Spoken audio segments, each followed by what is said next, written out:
Hey, thank you. Welcome. Good morning. Appreciate each and every one of you for joining me every morning. It is a beautiful Tuesday, March 26th and 8:30 a.m. I'm here with you with the Burning River Browns Talk Show. I am Lou Marconi at L Marconi 251 on Instagram, at L Marconi 1973 on X. Thank you again. Hey, this is the Burning River Browns Talk, part of the Fanatical Elves Network as a subsidiary of the Fans First Sports Network. Thank you so much again. cannot thank you guys enough on joining here. So, what we're going to talk about today with Browns News, a lot happened and a lot was said yesterday at the owners' meetings. I'm going to give you an overview of that and what I think is going to happen based on what the ownership of the Cleveland Browns said. So, without any further ado, before we go any further, we have some bills to pay. So, I'm going to have to take a quick pause here for our sponsors.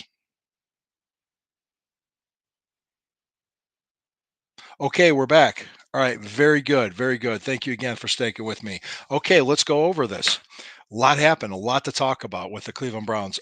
The owner, Jimmy and Dee Haslam, the owners, I should say, the Haslam family overall of the Cleveland Browns, came out and straight out said, "Hey, there's two options for what they're going to do with the stadium situation. They're either going to renovate where they currently are, and it's a 1 billion with a B dollar project. And the way Mr. Haslam described it was it wouldn't be just cosmetic or a lipstick was a specific word he used. Operation, it would be a very huge undertaking overhaul of that current stadium where it might be they might have to go play somewhere else if they do that. So I don't really see that happening. Then obviously the second option was a dome stadium outside of downtown Cleveland, which the rumors flew, I want to say it was in February, where they were in position to purchase a 176-acre lot in Brook Park, Ohio, which is located right across the street from the Cleveland Hopkins International Airport.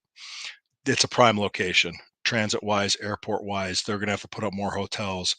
It would be top notch, state of the art indoor stadium. It'll be a dome. It wouldn't be like the old Metrodome that was a piece of junk in Minneapolis. It would be a very nice stadium. I'm sure it would be a great experience beyond anything. That's what I think is going to happen. I think they said both of them are considered viable options, and one's not more equal than the other. that I think that is most likely what's going to happen. Opening day 2029. The lease where they currently are expires at the end of the season in 2028. That's when the lease expires. If they need to extend it by year, the option is there. The owner did say that. Haslam did say that. However, I think they're very good at planning and logistics of this. And you're talking about a 5 year project. I'm saying 5 years to build everything, to have everything up and running, including the capacity of transit and vehicles. And there's a lot of infrastructure that would go into place too. Because if you're going to have a 70,000 seat stadium, you're going to have a lot more traffic heading downtown. And I personally, as a season ticket holder, I go downtown on game days for the Browns. I ride the rapid transit system from the east side, and I get to Tower City and I walk to the stadium, and it's a lot more convenient. It's easier because it's more cost effective and it's just more convenient for me. It might take a little bit more time, but hey, it's game day. Might as well devote the whole day to the Browns. So that's the way I look at it. Now, I don't mean to digress, but I honestly think that is exactly what's going to happen. Tony Grossi, Mary Kay Cabot, Jim Donovan, they think that's the same thing. These are people that have been around the team a long time and they've covered the team a long time. So they get the vibe and they understand just the writings on the wall. I really don't think the city of Cleveland has that stadium as a top priority, nor do they have the funds or the capital to take care of that. They have other issues to deal with, which is fine. And they could do something else with that land and with that area to make it more economically viable for the city of Cleveland.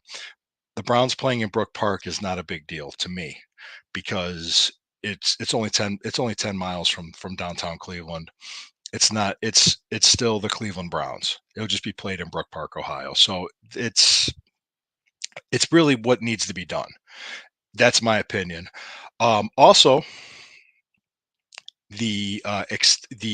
extensions that are overdue, not long overdue, but I'd say a little bit overdue. They should have been done sooner.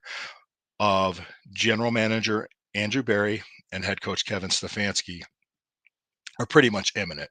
I would expect that to be done relatively soon, probably before, could be before the draft if they say it's imminent.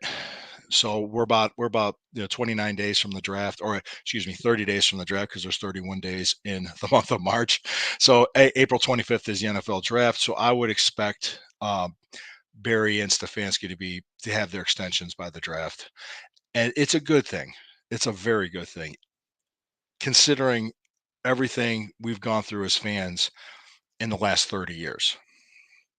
A lot of uncertainty. I'm talking about from 1994 to here to 2024 and what we had to deal with as fans.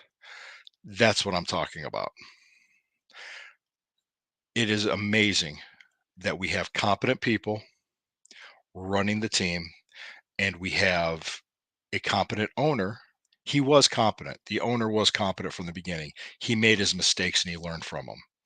From I want to say from 2012 when he took over all the way up until end of 2019, because it was early 2020 when he brought in Stefanski and Barry.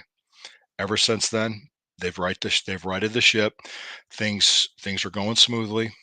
There's some hiccups. There's some mistakes.